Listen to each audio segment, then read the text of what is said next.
법정 내부 무거운 정적이 흐른다. 재판장의 목소리가 마이크를 통해 울려 퍼진다. 2025년 9월 11일 서울중앙지방법원 제312호 법정. 라이트 스텝 바이오 대 노바안틸리아 합병계약 무산 및 업무상 과실치사 사건 공판을 시작하겠습니다. 증언대에 앉은 윤세아. 그의 손이 미세하게 떨리고 있었다.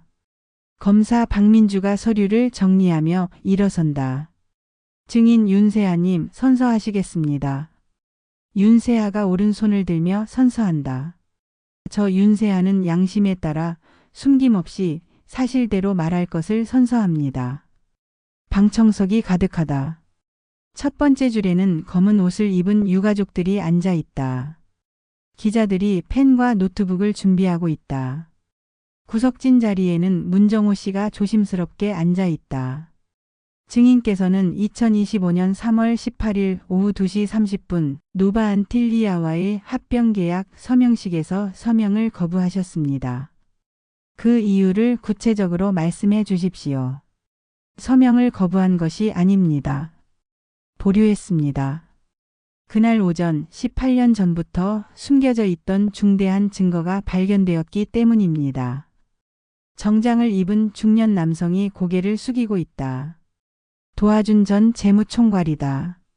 오늘 여러분이 목격하게 될 것은 단순한 기업 합병 분쟁이 아닙니다. 이것은 18년간 벽 속에 매장되었던 진실이 어떻게 한 사람의 양심을 깨웠고 그 양심이 어떻게 거대한 부정을 무너뜨렸는지에 대한 실제 기록입니다. 녹슨 법정 스크린에 첫 번째 증거가 나타난다. 녹슨 금속 상자. 녹슨 증거번호 A-47. 증인께서는 이 상자를 언제 처음 보셨습니까?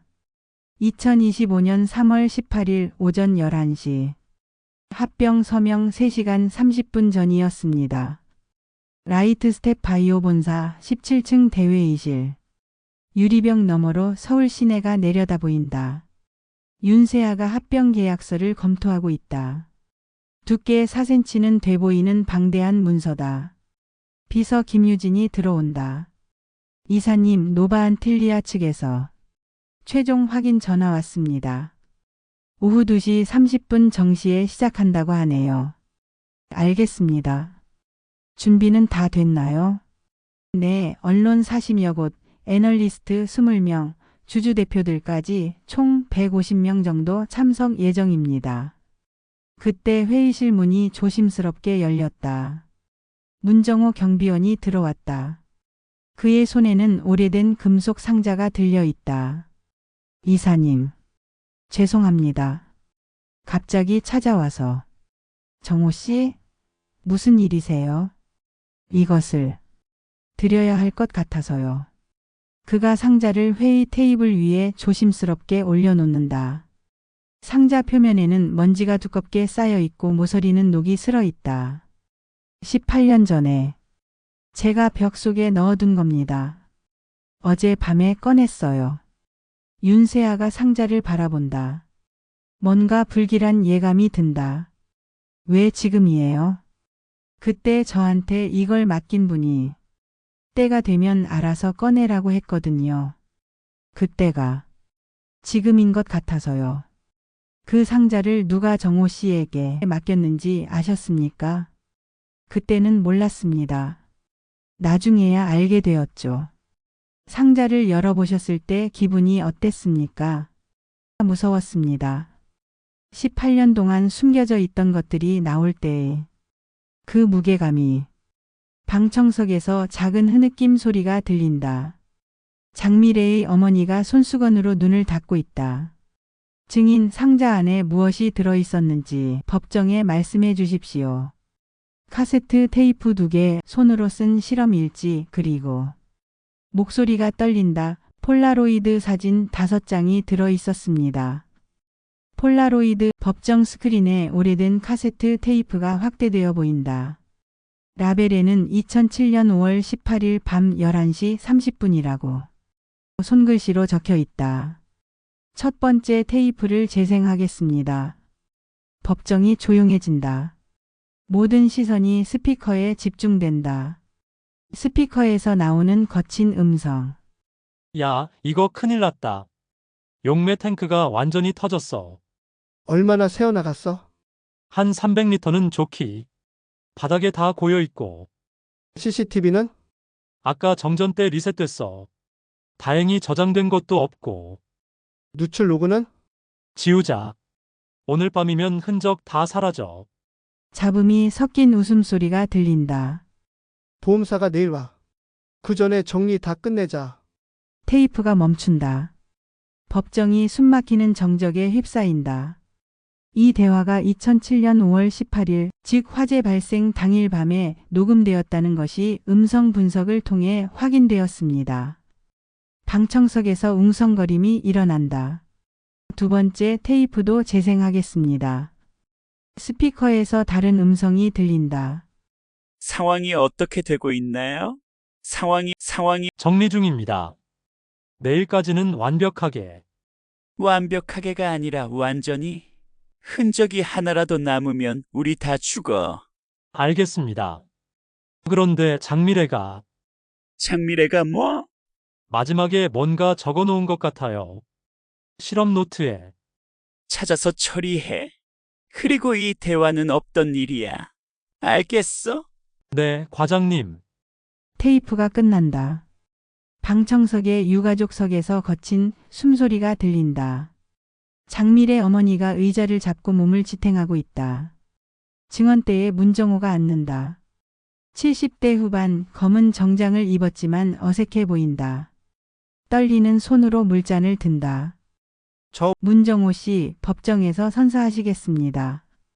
저 문정호는 양심에 따라 숨김없이 사실대로 말할 것을 선서합니다. 2007년 5월 18일 밤 당신이 목격한 것을 자세히 말씀해 주세요. 그날 밤 12시쯤이었어요. 연구동에서 연기가 나는 걸 보고 뛰어갔거든요. 화재가 발생한 후였습니까? 네, 소방차는 이미 와 있었고, 그런데 이상했어요. 무엇이 이상했습니까? 소방관들이 들어가려는데 누군가 막고 있었어요. 위험하다, 더 기다려라 이러면서. 누가 막았습니까? 재무팀 과장이라고 하던 도와준 씨였어요.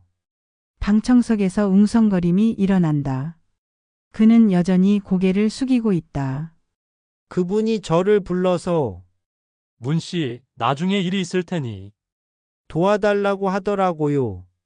구체적으로 무슨 도움을 요청했습니까? 벽을 메우는 일이요. 그때는 무슨 뜻인지 몰랐어요. 언제 그 작업을 하셨습니까? 이틀 후에요. 5월 20일이었어요.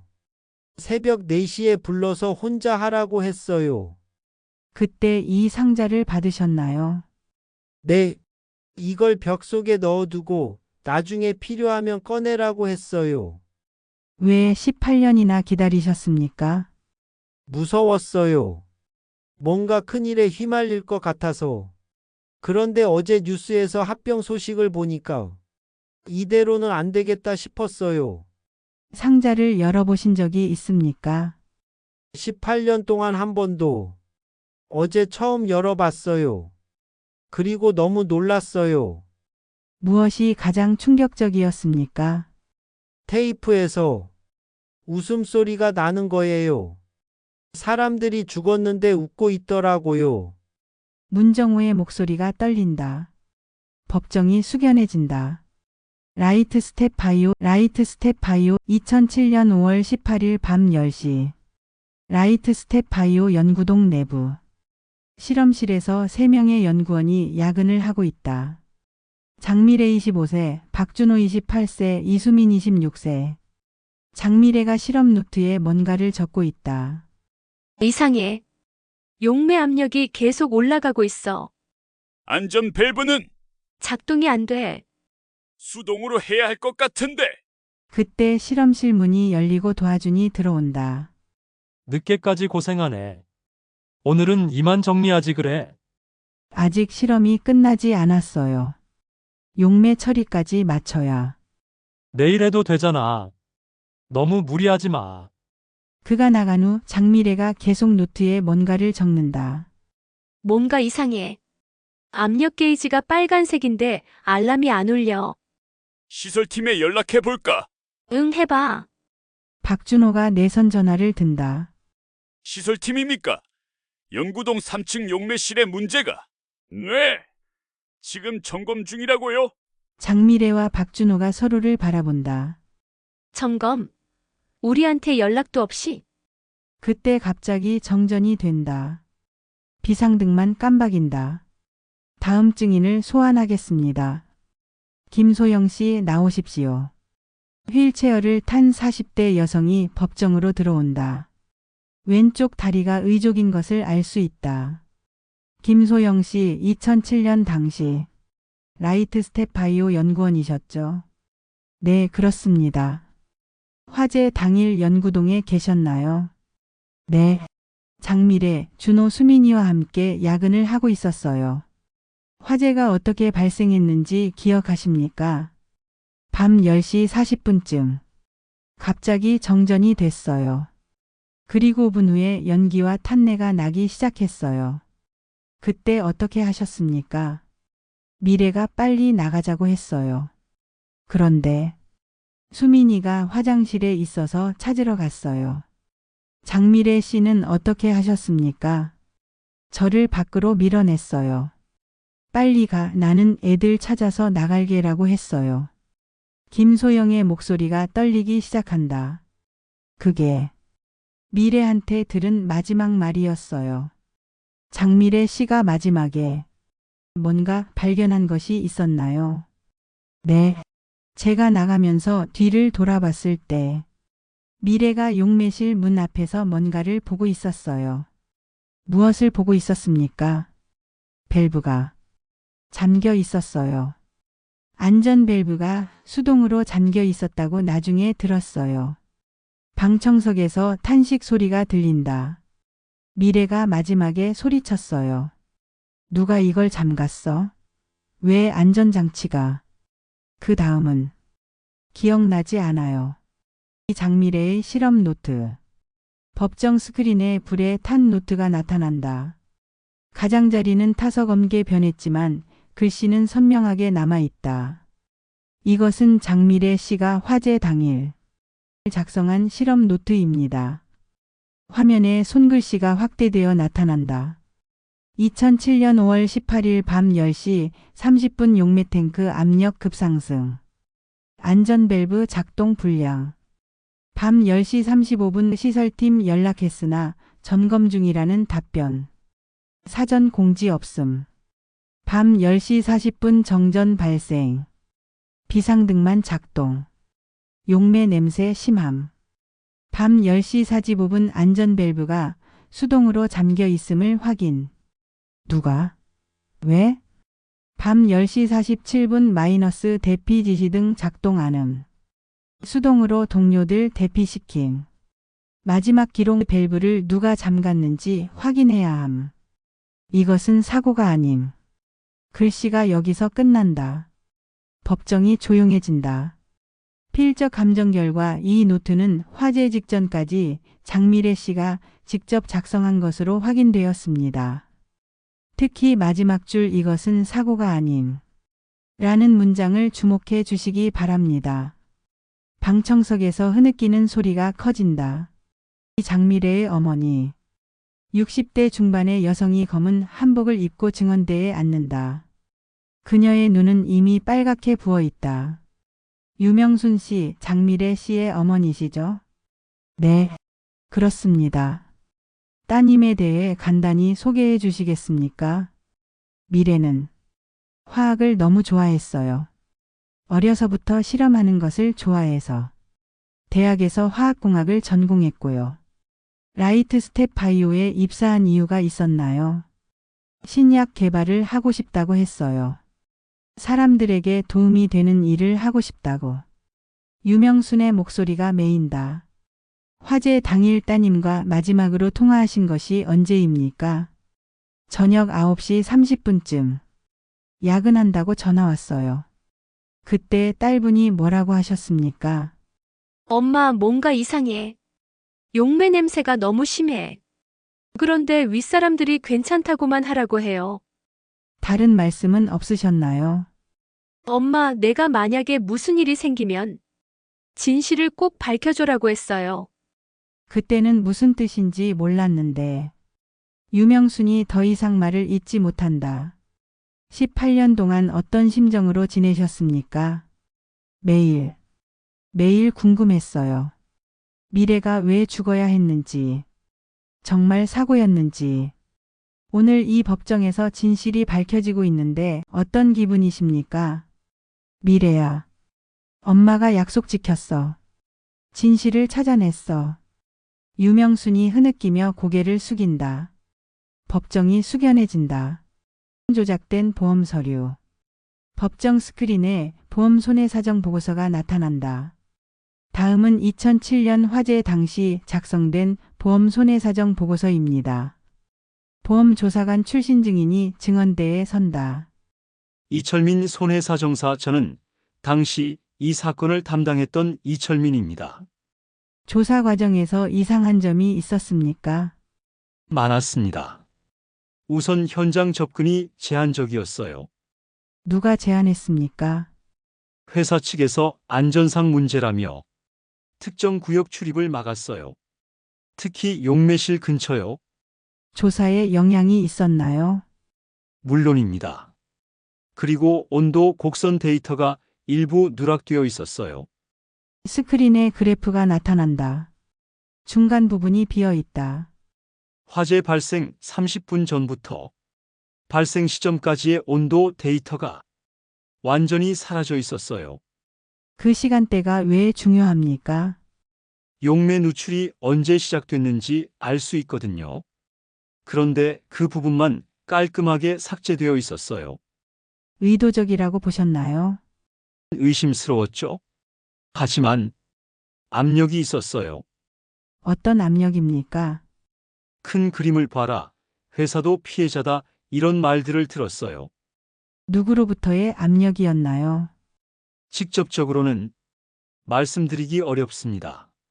하지만 회사 측 변호사와 재무 담당자가 자주 찾아왔어요. 50대 중반의 남성이 증언대에 선다. 소방복이 아닌 정장을 입고 있지만 굵직한 체격에서 소방관 출신임을 알 수 있다. 정수택 씨 2007년 당시 중부소방서 소속 소방관이셨죠. 네, 그렇습니다. 라이트 스텝 바이오 화재 출동 당시를 기억하십니까? 기억합니다. 밤 11시 15분경 출동했어요. 현장 상황이 어땠습니까? 이상했어요. 연기는 많이 나는데 불길은 그리 크지 않았거든요. 어떤 점이 이상했습니까? 용매 화재라면 더 격렬해야 되는데 마치 연기만 많이 나게 조작한 것 같았어요. 진압 과정에서 특이한 점이 있었나요? 회사 직원이 계속 방해했어요. 위험하다, 더 기다려라 이러면서. 누구였습니까? 재무팀 과장이라고 하던데 정장 입은 젊은 남자였어요.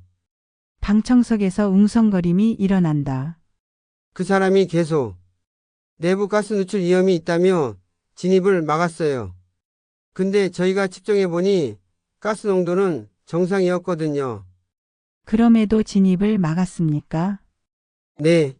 나중에 보니 그 시간 동안 뭔가 정리 작업을 하고 있더라고요. 어떤 정리 작업입니까? 서류 같은 걸 트럭에 싣고 나가더라고요. 화재 현장에서 그런 걸 먼저 옮긴다는 게 이상했어요. 구조 작업은 어떻게 진행되었습니까? 너무 늦었어요. 30분만 일찍 들어갔어도 3명 다 살릴 수 있었을 텐데. 정수택의 목소리가 떨린다. 18년이 지났지만 아직도 후회돼요. 그때 강하게 밀어붙였어야 하는 건데. 법정 스크린에 두꺼운 실험 장부가 펼쳐졌다. 박 검사가 제시한 2007년 당시의 용매 관리 장부였다. 국과수 출신 필적 감정사 김혜진의 분석 결과는 충격적이었다. 5월 18일자 기록 중 4개 항목에서 명백한 조작 흔적이 발견된 것이다. 원래 검은색 볼펜으로 작성된 기록 위에 파란색 볼펜으로 수정된 부분들이 선명하게 드러났다. 더욱 놀라운 것은 조작 시점이었다. 잉크 성분 분석 결과 화재 발생 후 72시간 이내에 작성된 것으로 추정되었다. 용매 입고량, 사용량, 잔여량이 모두 실제보다 적게 기록되어 있었고 안전점검 기록도 가짜였다. 특히 안전밸브 점검 필요라는 원본 기록이 점검 완료로 바뀌어 있었다. 필적 분석 결과는 더욱 결정적이었다. 당시 재무팀 소속 직원 도하준의 글씨체와 95% 일치했던 것이다. 방청석에서 탄식 소리가 들렸고 카메라에 잡힌 도하준은 여전히 고개를 들지 못하고 있었다. 법정 문이 열리며 40대 중반의 남성이 들어섰다. 신원 보호를 위해 선글라스와 마스크로 얼굴을 가린 그는 당시 라이트 스텝 바이오 시설관리팀 주임 김시준이었다. 그의 증언은 사건의 핵심을 관통했다.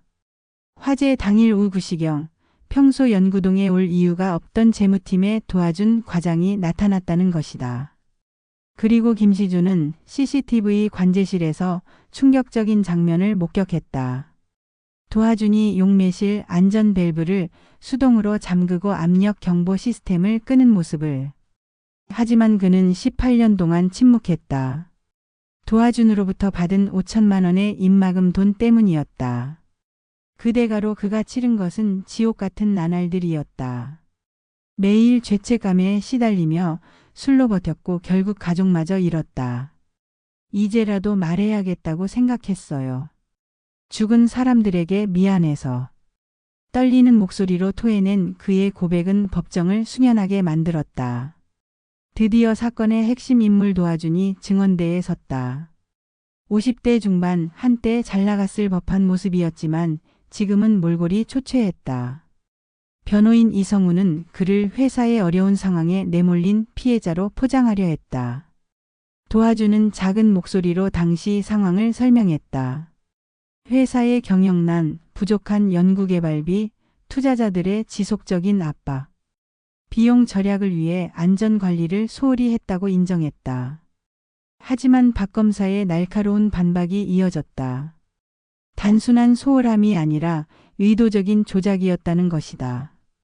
안전 밸브를 수동으로 잠그고 경보 시스템을 끈 것이 비용 전략이냐는 추궁 앞에서 도하준은 말을 잇지 못했다. 장미래가 마지막 순간 밸브를 누가 잠갔냐고 소리쳤다는 증언이 제기되자 도하준은 고개를 떨군 채 오랜 침묵에 빠졌다. 그리고 마침내 거의 속삭이듯 내뱉었다. 죄송합니다. 박 검사가 제시한 증거 C15는 도하준의 계좌 내역이었다. 화재 발생 일주일 후 15억 원이 홍콩 소재 페이퍼 컴퍼니로부터 입금된 기록이 선명했다. 도하준은 이를 개인적인 부동산 투자금이라고 변명했지만 설득력이 없었다. 더욱 충격적인 사실이 밝혀졌다. 페이퍼 컴퍼니의 실소 유주가 당시 라이트 스텝 바이오 최대 주주였던 김철수 회장이었던 것이다. 화재 은폐 대가로 받은 돈이 분명해 보였지만 도하준은 끝까지 부인했다. 방청석이 웅성거리는 가운데 화재 직후라는 시점과 비밀 계좌라는 정황이 그의 변명을 무력화시켰다. 대한회계법인에서 라이트 스텝 바이오 감사를 담당했던 최은영의 증언은 또 다른 충격을 안겼다. 화재 후 감사 과정에서 재무 담당자가 특정 자료의 열람을 지속적으로 막으려 했다는 것이다. 용매 구매 관련 계약서와 안전점검 비용 내역이 그 대상이었다. 조사 결과 안전점검은 서류상으로만 이루어졌고 실제 비용은 다른 용도로 전용되었음이 밝혀졌다. 연간 약 3억 원, 3년간 총 9억 원이 도하준의 개인 계좌로 특별 성과금 명목으로 이체되어 있었다. 법정에 나타난 60대 남성 박정수는 수척하고 불안한 걸음걸이를 보였다. 그는 당시 라이트 스텝 바이오 시설팀장으로 그 유명한 녹음 테이프의 주인공이었다. 그가 테이프를 녹음한 이유는 불안감 때문이었다. 뭔가 잘못되고 있다는 직감에 증거를 남겨두어야 한다고 생각한 것이다. 하지만 18년 동안 숨길 수밖에 없었던 것은 도하준의 협박 때문이었다. 입 다물고 있지 않으면 가족이 위험하다는 직접적인 위협과 함께 아들의 취업을 미끼로 한 회유와 협박이 동시에 이루어졌다. 그래서 그는 테이프를 문정우에게 맡겼다. 언젠가는 진실이 밝혀져야 한다는 마음에서였다. 테이프 속 대화 내용이 모두 사실임을 인정하는 그의 증언은 도하준이 직접 지시했다는 결정적 증거가 되었다. 박정수의 증언을 들은 후 도하준은 오랜 침묵에 빠졌다. 변호인이 말리려 했지만 그는 손으로 제지했다. 그만해요. 이제 그만. 법정이 조용해진 가운데 도하준의 고백이 이어졌다. 안전점검 비용 횡령, 밸브 조작, 증거인멸까지 모든 것이 자신의 소행이라고 인정한 것이다. 그 동기는 단순했다. 돈 때문이었다. 회사의 어려운 상황과 투자자들의 압박 속에서 승진하고 싶은 욕망이 판단을 흐렸다. 그 결과 3명의 젊은 생명이 희생되었다. 눈물을 흘리며 유가족에게 사과하는 도하준의 모습은 법정을 숙연하게 만들었다. 방청석의 유가족들을 바라보며 희생자들의 이름을 하나씩 부르며 사과하는 그의 모습에서 18년간 억눌려 왔던 죄책감이 느껴졌다. 장미래의 어머니 유명순이 일어서서 한마디 했다. 18년을 기다렸어요. 이제야 미래가 편히 쉴 수 있을 것 같아요. 박 검사의 최종 변론은 감정에 호소했다. 18년 전 꺼진 새 젊은 생명의 의미를 되새기며 이것이 단순한 사고가 아닌 탐욕이 만든 살인이라고 규정했다. 3억 원을 아끼려고 3명의 목숨을 위험에 빠뜨린 도하준의 행위를 강력히 규탄했다. 특히 사고 후의 은폐 행위를 더욱 용서할 수 없다고 지적했다. 증거 조작, 진실 은폐, 증인 협박까지 이어진 일련의 행위들이 18년 동안 유가족들을 고통 속에 빠뜨렸다는 것이다. 반면 변호인 이성우는 도하준을 젊은 직원이었던 당시의 상황으로 선처를 호소했다. 극심한 경영난과 상급자들의 압박 속에서 벌어진 과실이며 고의적 살인이 아니라는 점을 강조했다. 18년 동안의 죄책감 자체가 이미 충분한 처벌이라고 주장했다. 하지만 박 검사의 재반박은 날카로웠다. 안전밸브를 잠그고 경보 시스템을 끈 것이 과실일 수 있느냐는 지적은 변호인의 주장을 무력화시켰다. 떨리는 목소리로 일어선 도하준의 최후 진술은 진솔했다. 18년 동안 지옥에서 살았다고 고백하며 매일 밤 희생자들이 꿈에 나타나 왜 우리를 죽였어? 라고 묻는다고 했다.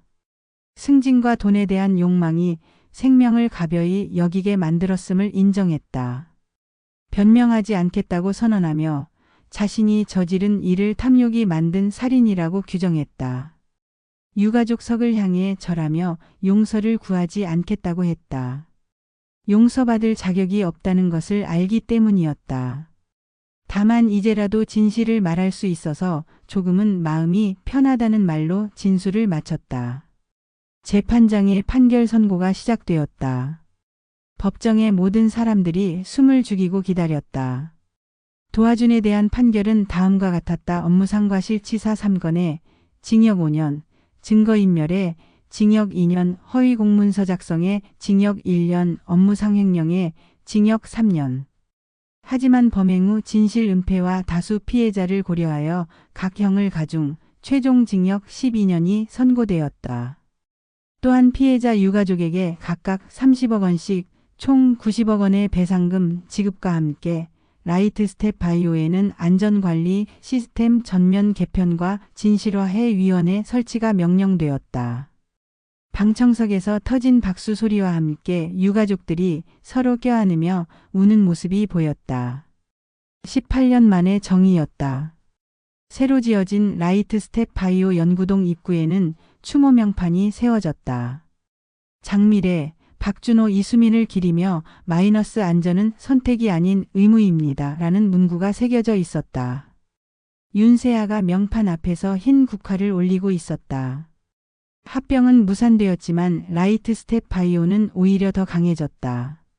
진실을 밝힌 후 투명한 회사에 투자하고 싶다는 제의가 많이 들어온 것이다. 연구실 내부에서는 연구원들이 안전 장비를 철저히 착용하고 실험하고 있었다. 이제 회사는 안전을 최우선으로 하며 비용이 들더라도 절대 타협하지 않는다. 예전의 야근 일상은 사라지고 안전수칙을 어기면서까지 일하지 않는 문화가 정착되었다.